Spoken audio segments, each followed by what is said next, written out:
नाज़रीन, इस वक्त एक बड़ी खबर सामने आ रही है। दिल्ली हाई कोर्ट ने मेहुल चौकसी की अर्जी को मुस्तरद कर दिया है। ओटीटी सीरीज के खिलाफ दायर अर्जी को मुस्तरद कर दिया गया है। अदालत से रिलीज से कबल स्क्रीनिंग की अपील की गई थी। मुल्क के मफरूर अफराद पर ओटीटी सीरीज बनाई जा रही है। आपको बता दें कि दिल्ली हाई कोर्ट ने मेहुल चौकसी की अर्जी मुस्तरद कर दी है।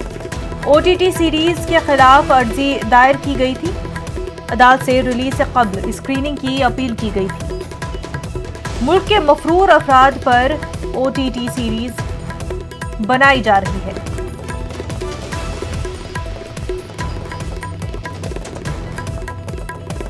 तो नाज़रीन, मुल्क के मफरूर अफराद पर ओटीटी सीरीज बनाई जा रही है और इसी हवाले से दिल्ली हाई कोर्ट ने मेहुल चौकसी की अर्जी मुस्तरद कर दी है। अदालत से रिलीज से कबल स्क्रीनिंग की अपील की गई थी, लेकिन दिल्ली हाई कोर्ट ने अर्जी मुस्तरद कर दी है।